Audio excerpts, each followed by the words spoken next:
Magpagaling ka, ha? Kaya mo yan. Hindi ka papabayaan ng Diyos. Kailangan ka pa namin ni Ate Jing. Hindi ko matatanggap pag nawala ka. Hindi ko kakayanin. Anak, may na si Papa.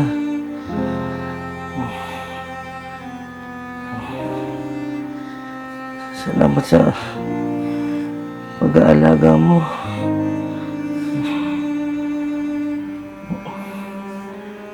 Mahal na mahal kita. Papa, syempre kakayanin mo, di ba? Napakabuti mong ama sa amin ni Ate Jing. Basta manalig ka lang sa Diyos. Hindi ka niya pababayaan. Nandito lang kami ni Ate Jing. Basta anak, nawala na si Papa. Lagi lang ako nakagabay sa'yo. Sa ate mo.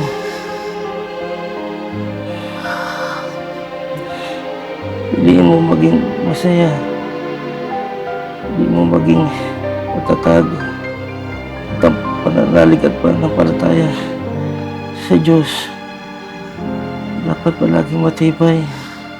Huwag ka magsalita ng ganyan. Gagaling ka.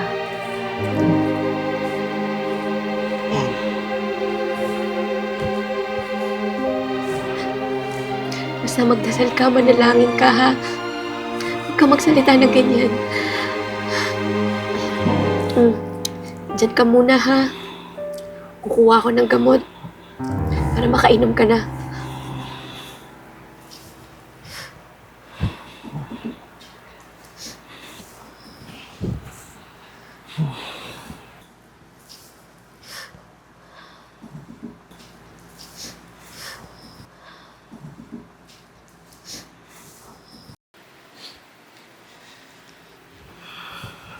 Pa, antay mo lang ang gamot mo, ha? Dadali na ni Doyen.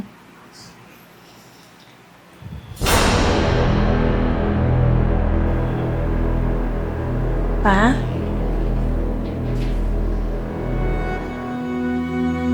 Papa?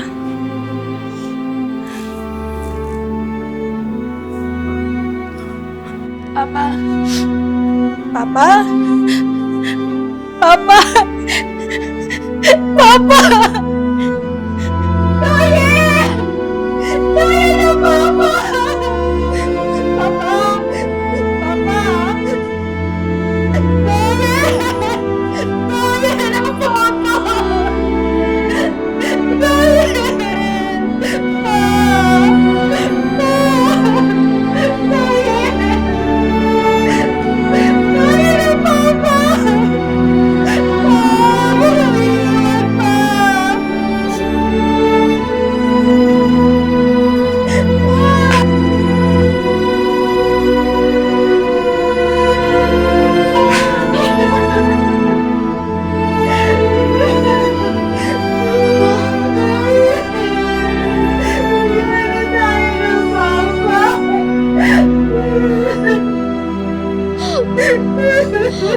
Papa! Papa!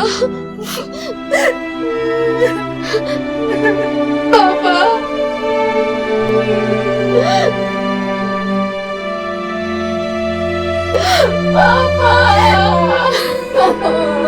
Papa!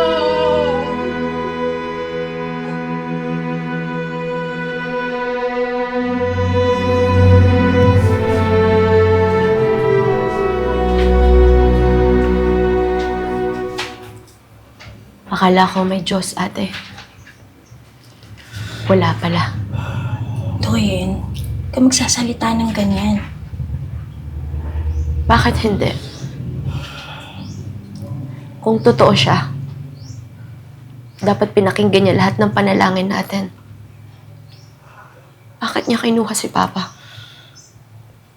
Kung totoo siya, dapat masinabahan pa niya yung buhay ni Papa.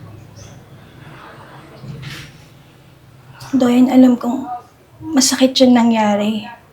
Hindi lang ikaw ang naapektuhan dito. Hindi lang ikaw ang nasaktan. Ako din. Pero hindi dapat natin isisi sa Diyos ang nangyari. Lahat na nangyaring ito, may dahilan. At alam nating pareho. Matagal nang malubha ang sakit ni Papa.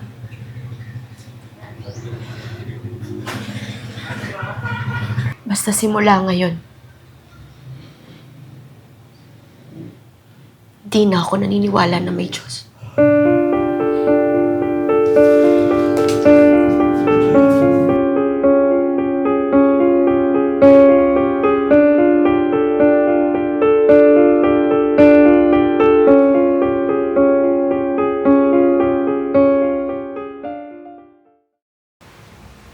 Doyen, kumain ka na muna dun.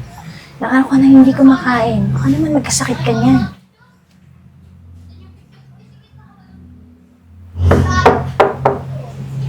Tao po. Teka lang. Teka lang ha, may nakatok. Tao po.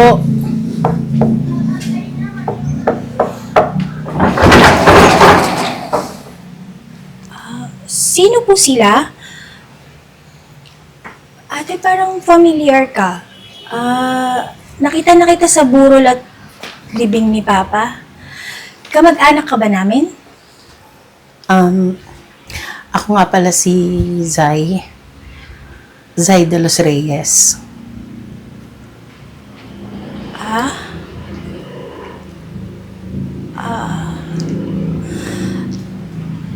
Tuloy ka.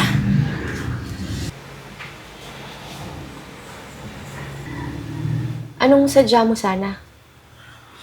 Bakit tayo magka-apelido?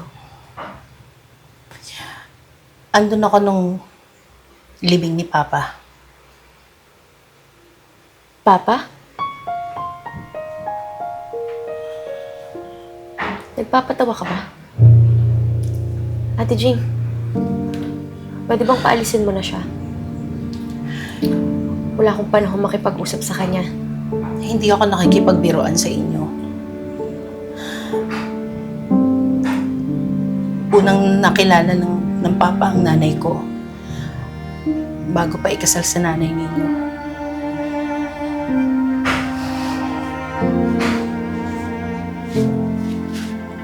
Ito ang larawan namin ni Papa noon. Nung maliit pa ako. Oo nga. Si Papa nga to. Ibig nga sabihin, ate ka nga namin?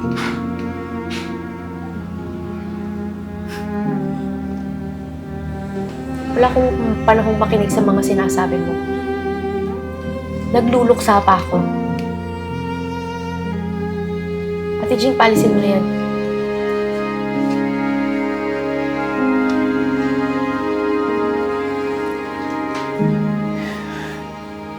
Sandali lang.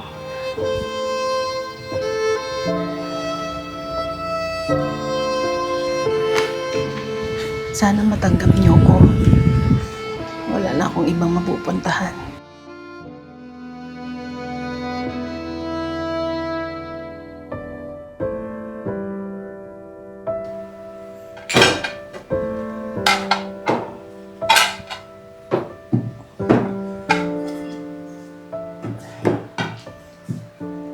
Anong ginagawa ng bastarda na yan dito? Akala ko ba pinaalis mo na yan kanina? Ano ka ba naman, Doyen? Kapatid natin siya. At wala na siyang ibang mapupuntahan pa. Utu-utu ka ba? Ganun ka kadaling naniwala na kapatid natin siya? Eh, paano kung totoo? Ay, paano kung hindi? Paano kung istranghera pala yan? Huwag na kayo magtalo. Kung kinakailangan ko umalis dito, gagawin ko. Hindi. Hindi ka aalis, ate. Nararamdaman ko. Kapatid ka nga namin, ate. At may karapatan ka rin dito. Kaya hindi mo kailangang umalis. Wow, close? Anong pinakain sa'yo ng babaeng yan at ang bilis na kang napaamo, ha? Ako ang dapat nagtatanong sa'yo niyan, Doyen. Anong nangyari sa'yo? Wala lang nang wala si Papa. Bago ka na. Ang init-init na lagi ng ulo mo at lahat na lang ng tao kaaway mo.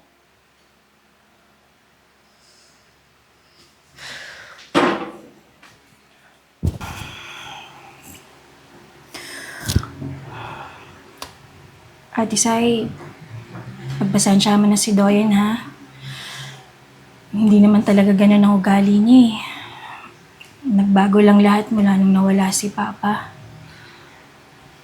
Huwag kang mag-alala, Jing. Naiintindihan ko naman kung ba't ganun si Doyen sa akin eh. Siguro nabigla lang talaga siya sa pagdating ko.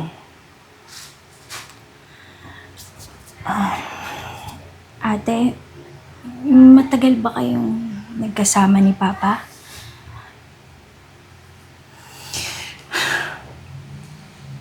Madalas sa bahay noon si Papa. Lagi niya kami dinadalaw ng nanay ko. Hanggang sa nalaman niya na may pinakasalang ibang Papa. Simula noon, unti-unti na siyang nanghina, nagkasakit. Hanggang sa mawala na rin siya.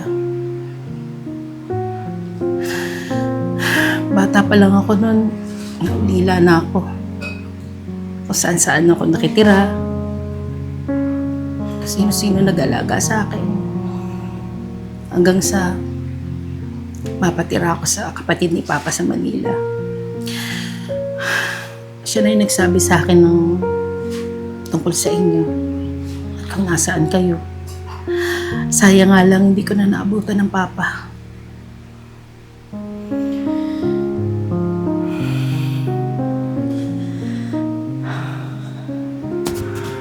Jing? Jing, ano nangyari sa'yo? Jing? Ate, hindi ako makahinga. Teka, Jing! Doyen! Doyen si Jing! Jing! Doyen! Jing! Doyen, halika dito! Si Jing! Ate Jing! Hindi natin siya Ate Jing! Ate! Jing!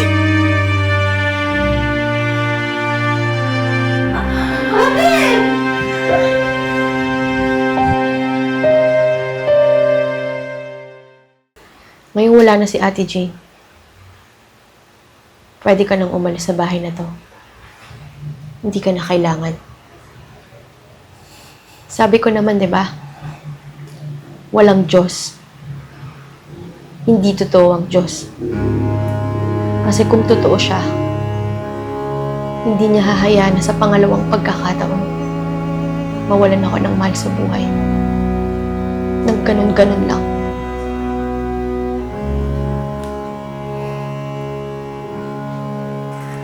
Ngayon ko lang napagtanto na may dahilan pala talaga kung bakit ako napapunta dito. Para samahan ka. Para hindi ka na mag-isa. Doyen, alam kong mahirap lahat ng mga nangyari para sa'yo. Pero sana tatagan mo pa. Magtiwala ka. Huwag kang panghinaan ng loob. Yung mga nangyayaring yan, lahat yan pagsubok lang. Pagsubok lang na magpapatatag palalo sa'yo. Pagsubok? Kung pagsubok lahat ng to, hindi na nakakatuwa. Kung pagsubok lahat ng to, sukong-suko na ako. Alam mo ba kung gaano kasakit para sa akin? Sila lang yung meron ako. Ngayon, sabihin mo sa Diyos mo na ibalik sila sa akin. Doyen, kahit anong mangyari, hindi kita iiwan. Hindi totoo na nag-iisa ka.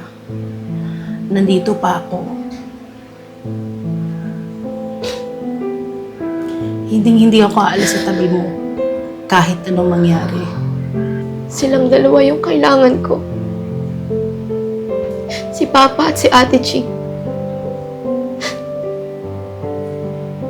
Hindi ko matatanggap na wala na sila. Pero kailangan mong tanggapin. Wala na si Papa. Wala na rin si Jing. Ako na lang ang meron ka. At hindi kita susukuan kahit anong mangyari. Nandito ako para sa iyo. Ate mo ko doyin.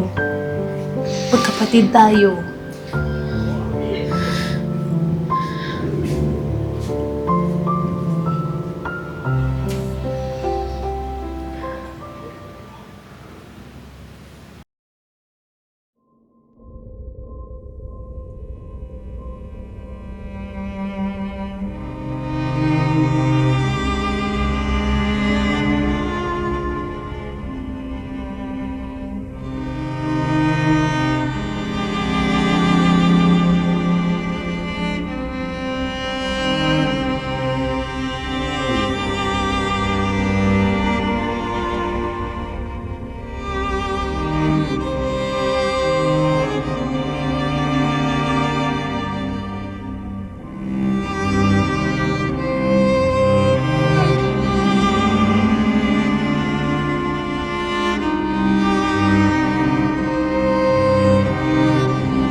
Ryan, ano nangyayari sa'yo? Ano? Anong nangyayari? Anong nararamdaman mo? Teka, dadalhin na kita sa ospital.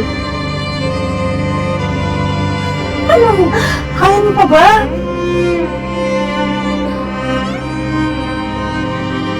Ryan! Ryan!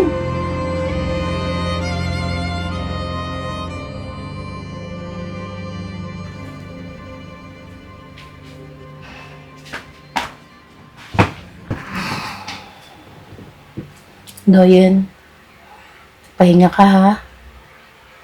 Sabi ng doktor, kailangan mo magpalakas ng katawan. Inilabas na rin kita sa ospital kasi lumalaki na rin yung bill natin dun. Wala na tayong panggastos. Pasensya ka na ha. Pero huwag kang mag-alala, kahit outpatient ka, i-update pa rin naman ako ng doktor tungkol sa mga lab test mo, sa mga resulta. Kaya, okay lang yan. Pagaling ka. Mamamatay na din ba ako? Ako na ba yung kasunod?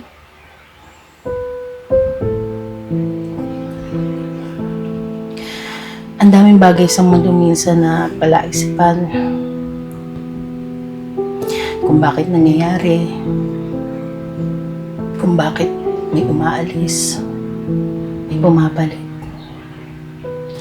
Alam mo, madalas sinisisi ng mga tao ang Diyos. Kailan maraming problema, sa kanila naaalala ang Diyos. Pero kapag naman masaya, hindi nila naiisip. Nandito lang ako para sa'yo.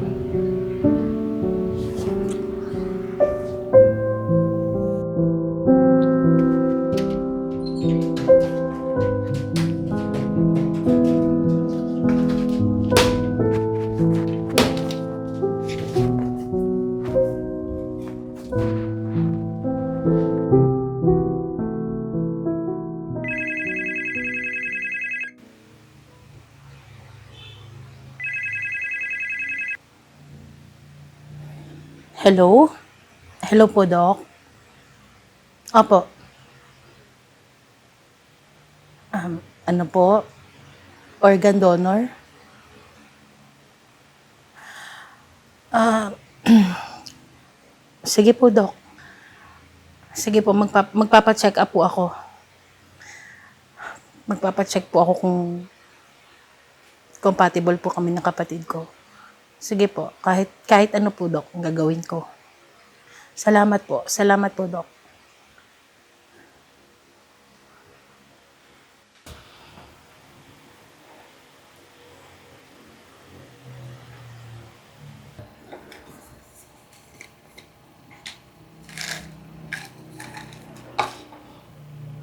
Doyen? Doyen? Inom ka muna ng gamot mo.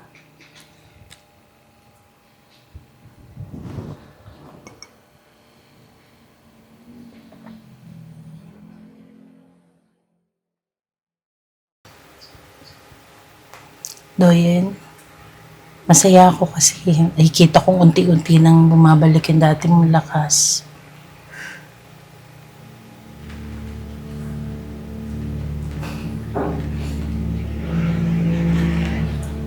Ate,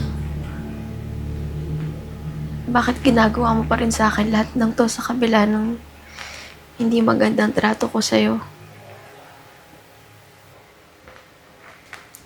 Ate, hindi pa naman huli lahat para sa atin, di ba? Nung nawala si Ate Jean tsaka si Papa, sobrang galit na galit ako sa mundo. Galit na galit ako sa Diyos. Pero simula na dumating ka dito, marami ako napagtanto sa buhay. Marami ako natutunan. At lahat-lahat ng to, nangyayari gawa mo para mag-iba yung pananaw ko sa buhay. Kung may magagawa ako, kahit ano, para sa'yo, gagawin ko. Ibibigay ko. Alam mo kung bakit? Kasi marami ka pang pwedeng mangyari at gawin sa buhay mo. Kaya, wag na wag mong iisipin na walang Diyos. Wag na wag mong iisipin na pinababayaan niya tayo kasi hindi yun totoo. Salamat, Ate. Salamat dumating ka.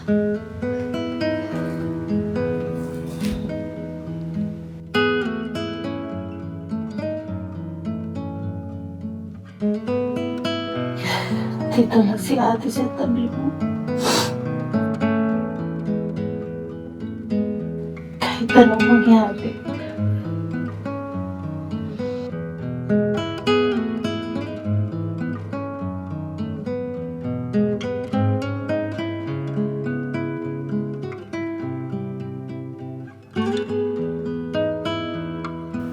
Ate, hindi ko alam na ikaw pala yung organ donor ko.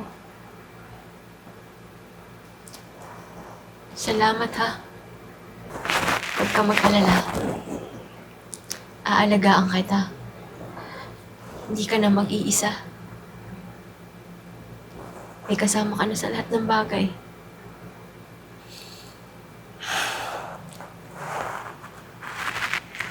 Alam ko naman na mabuti kang anak at kapatid. Nagalit ka lang kasi nawala sa iyo ang papa. Nawala si Jing. Nawalan ka ng gana sa buhay. Kaya naiintindihan ko yun.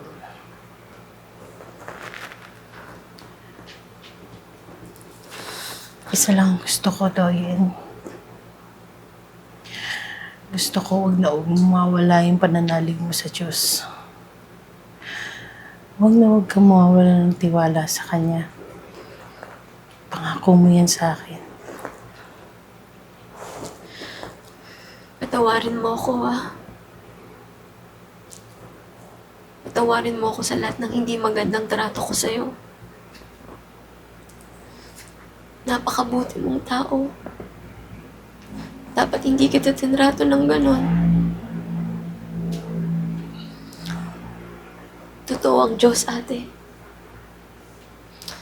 Totoong may Diyos. Salamat kasi bumalik ang pananampalataya ko na dahil sa'yo.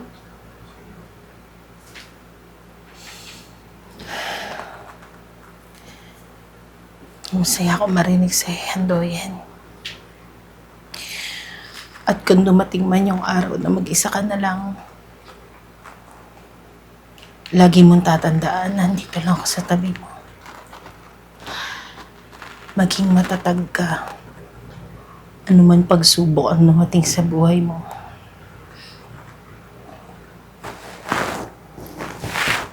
Mahal na mahal ka ng ate.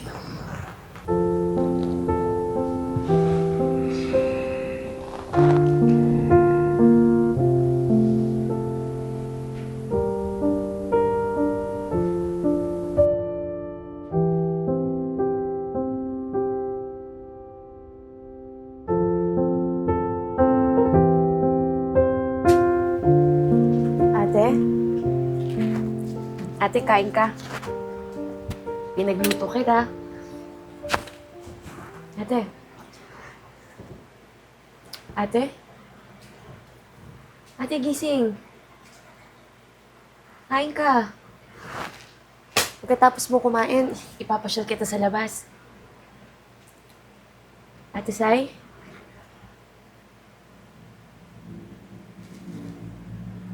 Ate?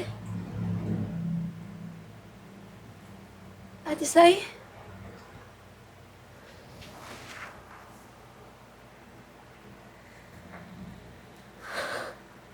Ate?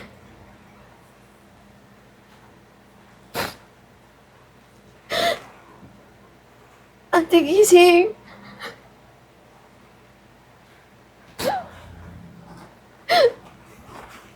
Ate!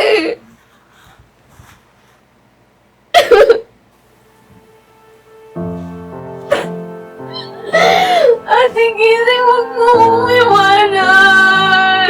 Ate!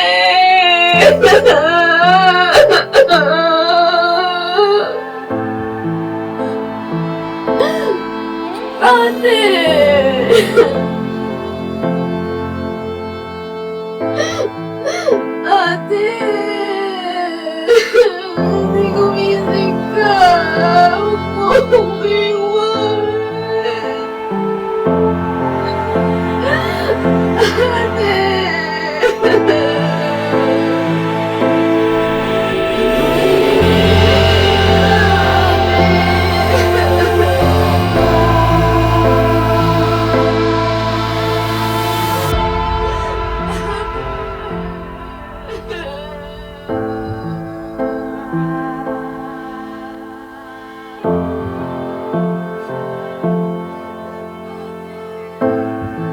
Kung saan man kayong tatlo ngayon, sana gabayan niyo ako, ha? Hindi ko alam kung paano ko kakayanin ito mag-isa. Ate Sai, maraming salamat kasi dahil sa'yo, naimbalik ko yung pananampalataya ko sa Diyos. Naniwala ulit ako na may Diyos. Palaging may Diyos. Palaging may Diyos sa lahat ng bagay. Sa masaya, masakit, malungkot at bigati.